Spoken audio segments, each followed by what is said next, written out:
राधे राधे, जय श्री कृष्णा। अब आने वाली है संक्रांति और संक्रांति के बहुत से नियम होते हैं। मैंने ये तो आपको वीडियो डाल ही चुकी हूँ कि संक्रांति हमको कब मनानी है। अब मैं आपको नियम के बारे में बता देती हूँ कि हम संक्रांति को क्या क्या नियम ले सकते हैं। तो सबसे पहले तो मैं आपको बता दूँ कि 100 सेरा का भी नियम होता है। 100 सेरा में हमको 100 किलो चीज़ का दान करना पड़ता है। 100 सेरा मीन्स एक सेरा का 1 किलो, तो 100 सेरा का हो गया 100 किलो।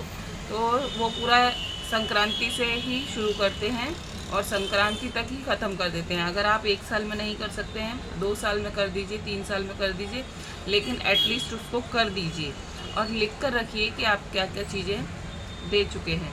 तो उसमें हर चीज़ का दान किया जाता है, जैसे खाने का अन्न, दाल चावल, भाजी, फल, मसाले, मेवे, कपड़े, जूते, चप्पल, हर चीज़ का 1-1 किलो, और बर्तन, लोहा, पीतल, तांबा, सोना, चांदी, ऐसा करके वो 100 सेरा पूरा किया जाता है।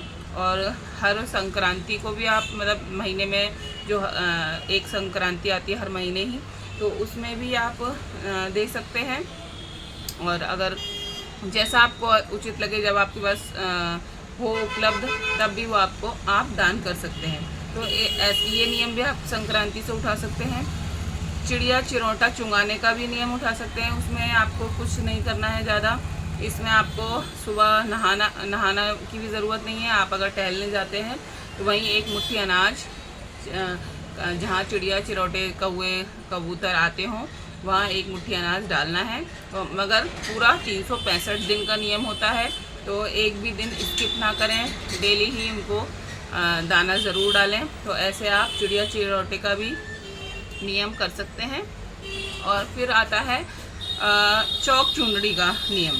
चौक चुनरी मतलब आप अपने मेन गेट पर रंगोली मीन्स चौक बनाएंगे रोज़। कल से शुरू, मतलब संक्रांति से शुरू करेंगे और संक्रांति तक वो करेंगे। और लास्ट में चुंदड़ी की साड़ी मंगाकर सुहाग का सामान रखकर किसी भी सुहागन महिला को वो दान कर देंगे। फिर आता है दीपदान।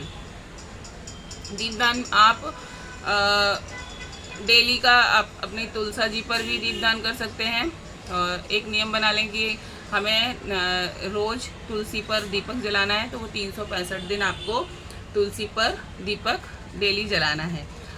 ये अंधेरे में ही जलाया जाता है, तो आप अगर सुबह जल्दी उठते हैं, अंधेरा रहता है, तो आप कर सकते हैं, नहीं तो शाम को आप जला सकते हैं। देरी पूजन का आप अगर देरी पर एक राह दिखाने वाला जो करना चाहें, तो आप अपनी देरी पर भी एक नियम बना लें कि हम अपनी देरी पर एक दिया जलाकर रखेंगे। तो आप ये अगर तुलसा जी वाला और देरी वाला दिया अगर दो नियम साथ करना चाहें तो वो भी आप कर सकते हैं। और ऐसा कोई भी वो नहीं है कि सिर्फ एक नियम ही आप उठा सकते हैं। आप 2-4 जितनी आपकी सामर्थ्य हो वो आप नियम उठा सकते हैं और उनको कर सकते हैं। तो देरी वाला भी दिया आप डेली 365 दिन आप राह दिखाने वाला दिया भी रख सकते हैं, और लेकिन वो रोज़ रखें। और जब आप रखने के उसमें ना हो, आपके पीरियड्स हों, आप नहीं रख पा रहे हों, तो जब या तो किसी बच्चे से, अपने घर में बच्चों से रखवा दें, अपने पति से रखवा दें, या किसी से भी रखवा दें।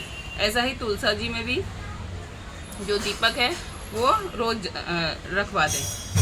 अब और नियम हम उठा सकते हैं। तुलसा जी में बिंदी लगा सकते हैं, तो बिंदी हमें डेली तुलसा जी में लगानी है, एक बिंदी रोज़। तो ऐसे ही 365 दिन हमें बिंदियाँ लगानी है।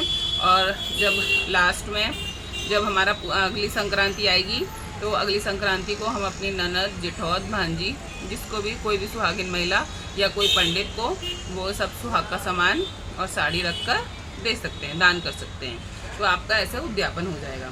ऐसे ही हम सिंदूर, तुलसा जी को सिंदूर भी लगा सकते हैं, और उसी तरीके से रोज़ आप तुलसा जी को सिंदूर लगाएं। और उसके बाद लास्ट में जब सिंदूर का पूरा हो जाएगा आपका 365 दिन, तो उसके साथ भी एक चांदी की सिंदूरदानी खरीद कर उसमें सिंदूर भरकर और सब सुहाग का सामान, साड़ी वगैरह रखकर आप अपने किसी को भी दान कर सकते हैं। ऐसे ही बिंदी वाले में भी एक सोने की बिंदी बनवा कर और बाकी पूरा सुहाग का सामान और साड़ी के साथ उसका उद्यापन कर सकते हैं। ऐसे ही एक नियम है राम जी की पत्तल का। राम जी की पत्तल का एक नियम है। तो ऐसे ही सिंदूर का भी नियम होता है, ऐसे ही तुलसा जी का अगर आप साथ साथ में करना चाहें, तुलसी पर बिंदी और सिंदूर साथ में ही लगाना चाहें तो वो भी आप कर सकते हैं। और फिर 2 सुहागन महिलाओं को ये अलग अलग दे सकते हैं, तो ये भी आपका उद्यापन हो जाएगा। अब हुआ कि आप राम जी की पत्तल, ये सबसे बड़ा दान होता है। इसमें सारे दैवी देवता, भगवान, पशु पक्षी, चिड़िया चींटी सब आ जाते हैं। राम जी की पत्तल का दान सबसे बड़ा दान माना जाता है। इसका मैं वीडियो आपको डाल दूंगी, इसमें किस किस की पत्तल होती है। ये राम जी का पत्तल अगर आप कर लेते हैं तो फिर आपका सारा कुछ हो जाता है। तो इसलिए ये भी आप राम जी की पत्तल का नियम भी ले सकते हैं। और बहुत से लोग संक्रांति भजन का नियम लेते हैं, भजन करवाते हैं अपने घर में। तो हर 14 तारीख को या कैलेंडर के हिसाब से, जब कैलेंडर में संक्रांति लिखी होती है उस दिन भी अपने घर पर भजन करवा सकते हैं। और उसी हिसाब से वो भोग लगाकर बांट देते हैं। जैसे जिस महीने में जो चीज़ बांटी जाती है वो चीज़ बांट देते हैं। तो ऐसे कई नियम हैं जो कि हम संक्रांति पर ले सकते हैं और कर सकते हैं। इसमें बहुत से नियम हैं, जैसे धोबन का मतलब नहामन धोमन में हम अपने जेठौत को, भांजी को, अपने ननद को, अपनी जेठानी को या सास को नहामन धोमन का सामान दे सकते हैं। नहामन धोमन में मतलब उनको टॉवल दें, उनको पूरे 5 कपड़े दें, और नहाने का और कपड़े धोने का साबुन दें, सर्फ दें, बाल्टी दें, टब दें, मग्गा दें। जो भी नहाने में यूज़ आता है वो सारी चीज़ें उनको नहामन धोमन में दिया जाता है। तो वो भी आप नियम कर सकते हैं।